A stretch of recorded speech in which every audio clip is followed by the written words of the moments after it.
Assalamualaikum warahmatullahi wabarakatuh. Pada kesempatan kali ini, saya, Siti Sobihatun Zahro dengan NIM 430, 402, 590 akan mereview isi buku Psikologi Islam karya Agus Hermawan, khususnya mulai bab 7 sampai bab 14. Pada bagian bab 7, penulis itu membahas tentang motivasi dalam perspektif Islam.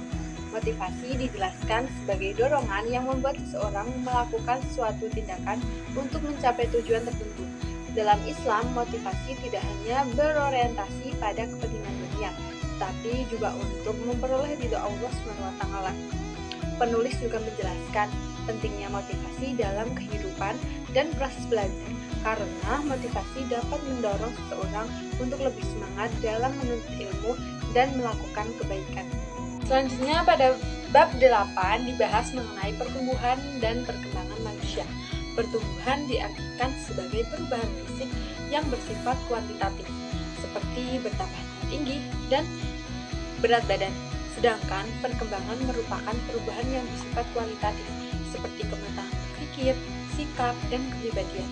Penulis menjelaskan bahwa perkembangan manusia dipengaruhi oleh faktor internal dan eksternal, serta berlangsung sejak manusia berada dalam kandungan hingga usia lanjut.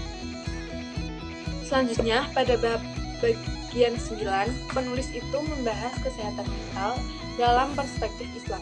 Kesehatan mental tidak hanya berarti terbebas dari gangguan jiwa, tetapi juga mampu hidup secara harmonis dengan diri sendiri, orang lain, dan lingkungan. Dalam Islam, kesehatan mental tercapai ketika seseorang itu mampu menjalani hidup sesuai petunjuk Allah sehingga memperoleh ketenangan batin dan keseimbangan hidup. Kemudian pada bab 10 dibahas tentang psikomatologi dalam perspektif Islam. Psikomatologi merupakan kajian mengenai gangguan kejiwaan dan faktor-faktor yang menyebabkannya.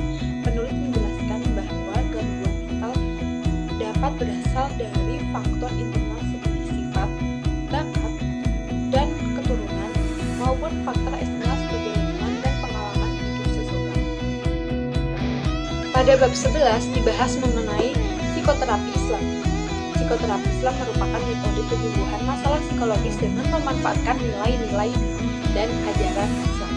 Bentuk terapinya dapat berupa sholat, zikir, doa, puasa, membaca Al-Quran, dan berbagai ibadah lain. Menurut penulis, psikoterapi Islam memiliki fungsi pencegahan, penyembuhan, dan penyucian jiwa agar manusia dapat hidup lebih tenang dan sehat secara mental. Pada bab 12, penulis itu membahas kecerdasan dan potensi intuisi dalam Islam. Kecerdasan tidak hanya berkaitan dengan kemampuan berpikir, tapi juga kemampuan memahami kebenaran dan menggunakan akal secara bijaksana. Selain itu, manusia memiliki intuisi yang dapat membantu dalam memahami sesuatu melalui kepekaan batin dan pengalaman spiritual. Pada bab 13 dibahas tentang mimpi dan alam kesadaran manusia. Dalam Islam, mimpi itu dipandang sebagai salah satu fenomena psikologis yang dapat berasal dari Allah, dari pikiran manusia sendiri, maupun dari gangguan tertentu.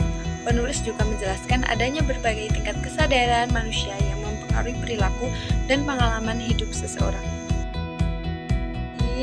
Pada bab 14, penulis itu menjelaskan tentang doa, zikir, dan tazkiyatun nafs atau penyucian jiwa.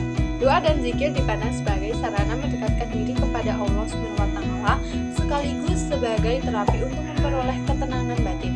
Sementara tazkiyatun nafs merupakan proses pembersihan jiwa dari sifat-sifat buruk agar terbentuk kepribadian yang lebih baik dan berakhlak mulia. Jadi, kesimpulannya, bab 7 sampai bab 14 dalam buku ini menekankan pentingnya pengembangan diri secara menyeluruh, baik dari aspek motivasi, perkembangan, kesehatan mental, maupun spiritual. Penulis menunjukkan bahwa ajaran Islam dapat menjadi pedoman dalam membentuk kepribadian yang sehat, seimbang, dan dekat kepada Allah SWT. Sekian review buku dari saya. Kurang lebihnya mohon maaf. Wassalamualaikum warahmatullahi wabarakatuh.